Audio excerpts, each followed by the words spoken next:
각의 크기에 대한 내용 시작을 해보도록 하겠습니다. 우선 각의 크기라는 것은요, 각에서 두 변이 벌어진 정도를 의미합니다. 그럼 각의 크기가 크다라는 것은 두 변이 벌어진 정도가 크다라는 것이 되겠죠? 이때 변의 길이는 관계가 없습니다. 말 그대로 변이 벌어진 정도. 그러면 가하고 나를 비교해 볼까요? 보니까 두 변이 벌어진 정도를 봤을 때 가가 더 크죠?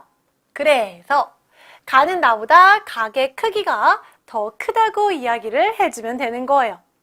자, 이때 각의 크기를요, 우리는 각도라고 이야기를 해줍니다.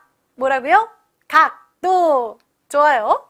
자, 이 각도에 대해서 앞으로 쭉 공부를 할 건데, 우선은요, 직각이 있습니다. 직각은 아무 종이나 상관없어요. 두 번 반듯하게 접어보면 우리가 발견할 수 있는 각 될 텐데요.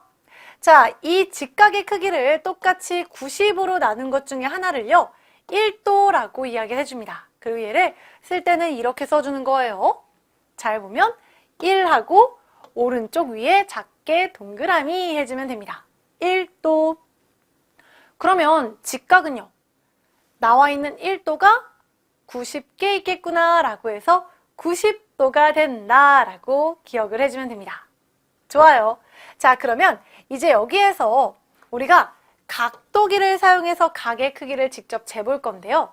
어떻게 해줄 거냐면, 자, 먼저 각이 필요하고 각도기가 필요하겠죠? 이때 나와 있는 용어가 있습니다. 그것이 무엇이냐면, 먼저 여기에 나와 있는 것, 이것은 각도기의 중심이다 라고 보면 됩니다.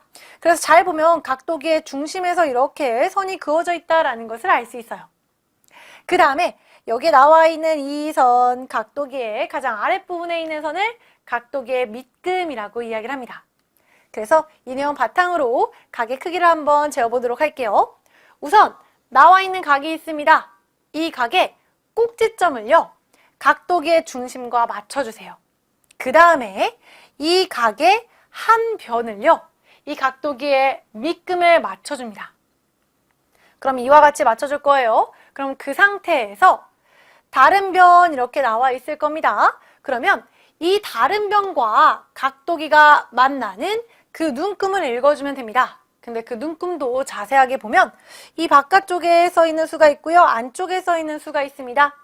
이 중에서 무엇을 선택해서 읽어줄지는요, 여러분들이 다른 한 변, 처음에 각도기의 밑금과 맞춘 그 변을 보아야 합니다.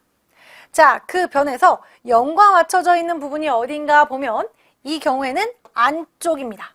그러면 안쪽에서부터 이만큼 벌어졌구나 라고 읽어주면 되니까 그때 맞춰서 40도라고 읽어주면 되는 거예요. 만약에 이 한 변, 어디에 맞춰져 있나 봤더니 0 맞춰진 게 바깥쪽이었어요. 그렇다면 바깥쪽 눈금 따라서 읽어주면 되는 거예요. 그 기준으로 봐주면 되는 겁니다. 실제로 각도기를 이용해서 여러분들이 직접 나와 있는 각의 크기를 한번 재어보고 스스로 아무 각이나 상관없습니다. 그려보고 또 각의 크기 재어보는 것 연습을 해준다면 충분히 이 내용 바로 이해를 할 수가 있습니다.